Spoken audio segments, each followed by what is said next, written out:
A gente costuma pensar na Bíblia como um livro único, sabe? A palavra de Deus, perfeita, sem falhas, um texto que é usado em tribunais, lido em igrejas, como se fosse imune a qualquer erro. Mas e se a gente der uma olhada mais de perto? É exatamente isso que vamos fazer aqui, usando nosso material de base para guiar essa análise. Pois é, a visão mais comum é essa, né? A de um texto impecável, unificado, que foi inspirado por uma única fonte divina. A expectativa é de uma mensagem clara e consistente, do Gênesis ao Apocalipse, e é essa percepção que vai ser o nosso ponto de partida. Essa pergunta aqui é o que move toda a nossa conversa. Ela é um convite para a gente talvez suspender um pouco o que a gente acha que sabe e examinar o texto com outros olhos. É aqui que o debate realmente começa a esquentar. Ok, então vamos mergulhar nisso. Essa citação, que vem direto da nossa fonte de pesquisa, estabelece o argumento central que a gente vai explorar. A ideia não é de uma mensagem única e limpa, mas de um texto, bom, um texto cheio de vozes diferentes e às vezes conflitantes. Para começar, vamos direto para algumas das narrativas mais famosas. São aquelas histórias que muita gente aprende desde criança. E é justamente nelas que a nossa fonte aponta as primeiras e talvez mais surpreendentes inconsistências. Olha só que interessante! Logo de cara, nos dois primeiríssimos capítulos da Bíblia, a gente já encontra duas versões bem diferentes da criação. A ordem dos acontecimentos é totalmente outra. Nossa fonte nos faz pensar, como assim? Bom, muitos estudiosos acreditam que isso aconteceu porque esses capítulos foram escritos por autores de épocas e tradições distintas, e que depois foram compilados juntos. E não para por aí. Outro exemplo clássico, a Arca de Noé. A instrução que ele recebe muda de um capítulo para o outro. Afinal, era para levar um casal de cada animal ou 7 pares de alguns e só um par de outros? É uma diferença logística que, segundo o material que estamos analisando, muda bastante a história. E, de novo, sugere que duas tradições narrativas diferentes foram unidas ali.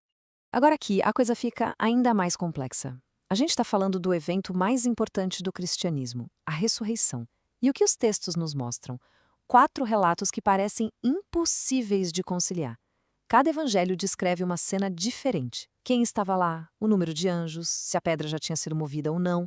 São detalhes que não se encaixam, cada um pintando um quadro bem particular daquele momento. E este aqui é um exemplo perfeito do tipo de contradição direta que a fonte destaca. Não há uma variação pequena, uma questão de perspectiva. São duas mortes completamente incompatíveis. Ou Judas se enforcou, ou ele caiu e seu corpo se abriu num campo. As duas coisas não podem ter acontecido. Certo, então já passamos pelas histórias. Agora, vamos aprofundar um pouco mais a nossa análise.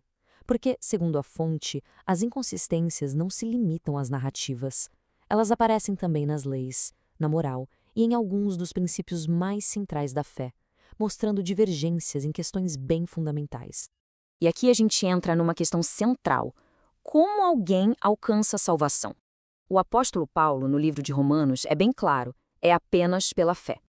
Só que aí a gente vai para a carta de Tiago e ele diz o oposto. A fé sem obras é morta. O contexto aqui é tudo. Paulo estava combatendo a ideia de que era preciso seguir as leis judaicas para ser salvo. Já Tiago, aparentemente, escrevia para pessoas que diziam ter fé, mas não demonstravam isso com ações. São duas ênfases para dois problemas diferentes. A própria imagem de Deus parece oscilar bastante ao longo dos textos. Em alguns trechos, ele é descrito como amor, compaixão, misericórdia. Em outros, ele é apresentado como um Deus ciumento, vingativo, que pune até os descendentes. A fonte levanta a questão: seria o mesmo Deus? Ou seriam diferentes percepções humanas sobre o divino que foram evoluindo ao longo dos séculos?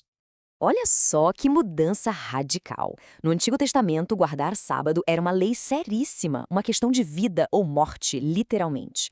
Chegando no Novo Testamento, o apóstolo Paulo trata o assunto como uma escolha pessoal. Isso nos leva a perguntar como uma lei divina, tida como eterna, de repente se torna opcional. Esse caso aqui é fascinante. A mesma ação, o censo de Davi, é atribuída a Deus em um livro e a Satanás em outro. O que aconteceu aqui? Provavelmente uma evolução teológica. O livro de Crônicas foi escrito bem depois de Samuel, numa época em que a figura de Satanás estava ganhando mais destaque como uma forma de explicar o mal no mundo, meio que tirando de Deus essa responsabilidade direta. Tá, então a gente viu tudo isso. Contradições nas histórias, nas leis, na própria imagem de Deus. E aí, como é que se entende esse quebra-cabeça?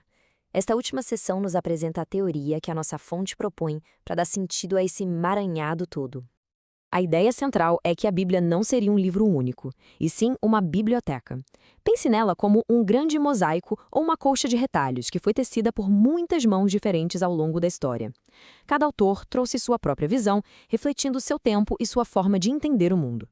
E sob essa ótica, as contradições mudam completamente de figura. Elas deixam de ser vistas como falhas e passam a ser a marca da própria humanidade dentro do texto. Elas seriam um registro de um debate, de uma fé em constante evolução, onde as ideias sobre justiça, pecado e Deus não eram fixas, mas mudavam com o passar dos séculos. E essa é a grande conclusão do material que a gente analisou. A Bíblia não seria um monólogo divino com uma única voz infalível. Seria, na verdade, um diálogo às vezes harmonioso, outras vezes bem conflituoso, de muitas vozes humanas em busca do sagrado. E a gente termina com essa reflexão. Se a Bíblia não oferece respostas únicas e absolutas, mas sim um leque de ideias e perspectivas, talvez o seu verdadeiro valor não esteja em dar certezas.